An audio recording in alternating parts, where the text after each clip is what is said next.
J'y vais? Cécile de France, bonjour. Bonjour. Ah, je suis ravi, hein. Ben, moi aussi. Je suis vraiment ravi, Cécile. Parce que je te connais depuis l'adolescence, quand même. Ouais. Je vais pas faire l'affront de reparler de ton immense parcours, ton parcours absolument incroyable. Je vais pas te représenter aux gens, hein. Je pense que tout le monde te connaît, tu es une actrice très, très populaire.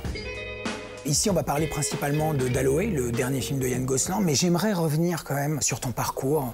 Est-ce que tu pensais à un parcours pareil? À 12 ans, quand je me suis dit vraiment, je vais peut-être faire ça quand même comme métier, je m'étais dit, si je fais du cinéma, il ne faudra pas que je sois enfermée dans une seule case. J'ai envie de jouer plein de personnages, raconter plein d'histoires très différentes pour pouvoir garder une liberté, en fait. Est-ce qu'il y a eu un film, une performance d'acteur ou d'actrice qui t'a dit « c'est ça que je vais faire » ? Pélé le Conquérant, j'ai eu un gros déclic par rapport à l'identification au héros.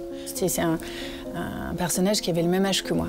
Et après, ouais, c'est vraiment en voyant les films d'Alan Clarke et puis vraiment Tilda Swinton. Mais sur quel film? Sur Orlando, ouais. Où carrément elle jouait un garçon même. Donc il y avait vraiment une polymorphie extraordinaire chez elle, un talent incroyable. C'est ça qui me faisait rêver. Tu t'es donné les moyens quand même d'arriver à faire les choses que tu voulais faire. Il y a eu le film de Richard Berry, L'art délicat de la séduction. Et puis en 2003, il y a 2 films. Le film d'Alexandre Aja, Haute tension, et le film de Clapiche, L'auberge espagnole, où là, c'est un rôle justement un peu androgyne, d'homosexuel, qui est la bonne copine. Et vous avez dormi dans le même lit toutes les deux? Bah ouais. Dans celui-là? Ouais. Quoi, c'est ma copine. Isabelle, oui, le personnage de Cédric Clapiche dans L'auberge espagnole, les poupées russes et le casse-tête chinois, ça a été très important et c'est ça qui a fait le lien aussi avec le public. Tu sais, je voulais dire, je vais pas vous déranger parce que de toute façon j'ai un boulot de dingue. Tu fais pas chier, je suis plus avec Caro.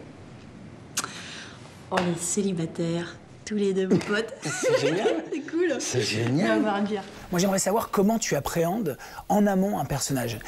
Par exemple, le personnage de la femme dans le film de Clint Eastwood, par exemple, ou d'autres films, hein. J'ai toujours l'impression qu'il y a une approche physique. C'est exactement ça. Si, dans la partition que j'ai à faire, il y a une partie physique, je vais tout de suite me concentrer dessus parce que des choses vont se déclencher dans mon cerveau pour comprendre la psychologie du personnage. Et c'est avec Cédric Clapiche qui a toujours, notamment mon personnage Isabelle.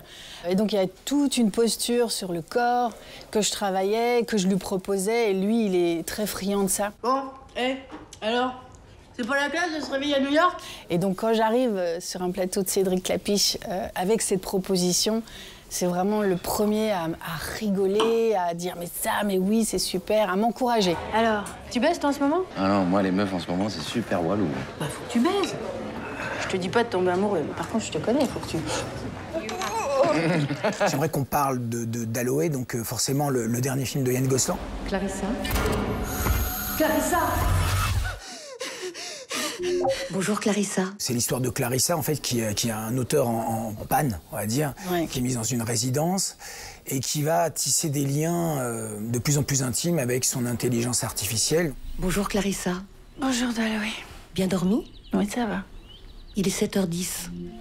Le ciel est dégagé, on prévoit 35 degrés dans l'après-midi. Comment ce projet t'arrive? Tout simplement, je reçois le scénario par mon agent. On a le même agent, il se trouve qu'on a le même agent. Je tombe amoureuse. Mais tu connaissais son cinéma avant ou pas? Oui, j'avais vu Boîte Noire et Un homme idéal. Et là, je me dis, ah, je peux être le Pierre Ninet de son nouveau film.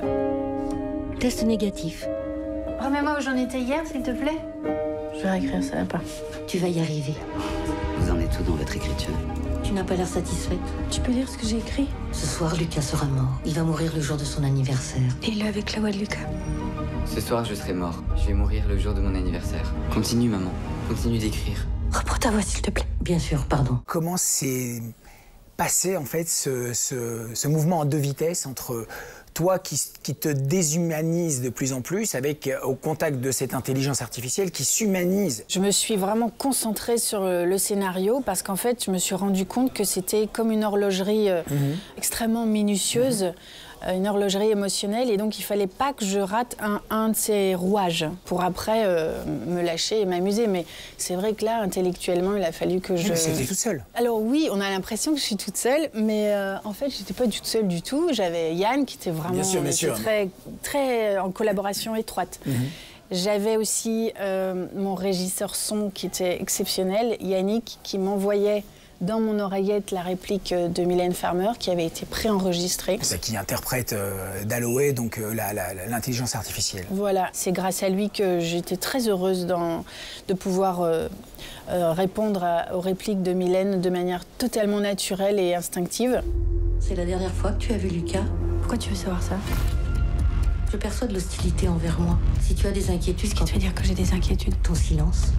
Et puis il y a Katch Van Damme aussi, qui est cette exceptionnelle maquilleuse et avec qui on s'est amusé avec la carnation, les cheveux, les couleurs, comment raconter ce que tu dis, la déshumanisation, le fait que Dalloway va absorber mon âme, ouais, va se nourrir de moi. Dalloway, je suis filmée en ce moment? Non, Clarissa. Tu me vois bien là? Souhaites-tu te remettre au travail? Clarissa.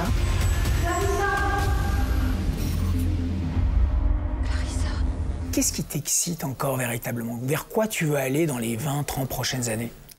Justement, là, je viens d'avoir 50 ans et il y a de nouveaux rôles qui se profilent à moi. C'est ça qui est chouette aussi quand on est actrice et de vieillir, en fait, c'est qu'on ne fera pas toujours les rôles de femmes de 20 ans ou de 30 ans ou 40 ans. Là, maintenant, je rentre dans la sphère des 50 ans.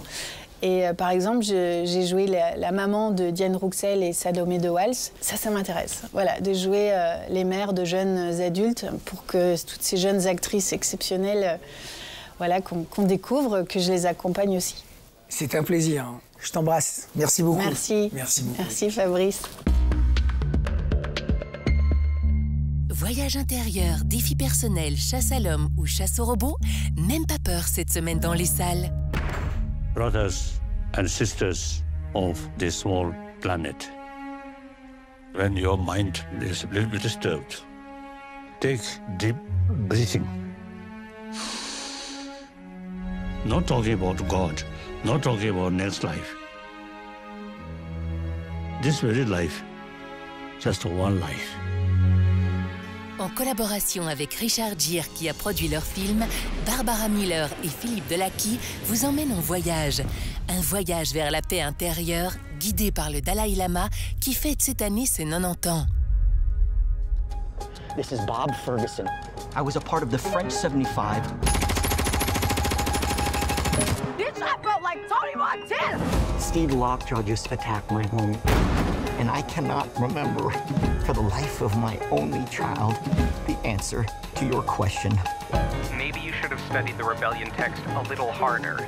I need to find my daughter. Well, then call us back when you have the time. Did you just... Après There Will Be Blood, le réalisateur Paul Thomas Anderson signe cette fois un thriller en forme de combat.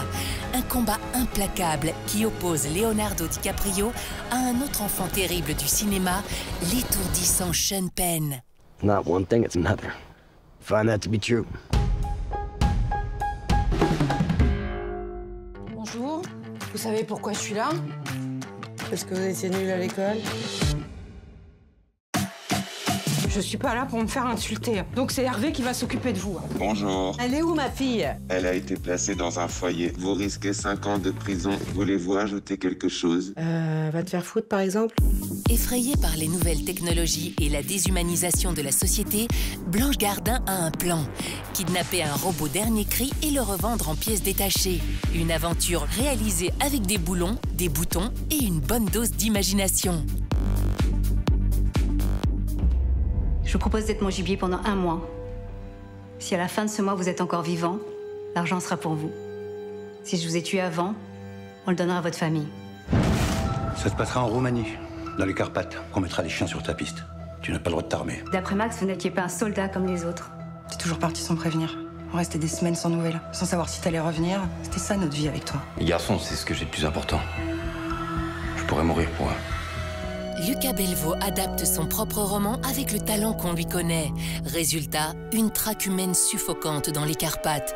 De quoi transformer Niels Schneider en gibier de premier choix pour Madame, une richissime veuve blasée par la chasse traditionnelle. Ça commence quand ?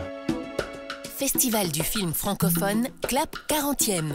Pour célébrer ses noces d'émeraude avec le cinéma, le FIF vous invite à partager ses moments forts. À commencer par Les Baronnes, le film co-réalisé par Nabil Ben Yadir et sa maman, qui met en scène 4 grands-mères de Molenbeek. Rendez-vous à Namur du 3 au 10 octobre. À la semaine prochaine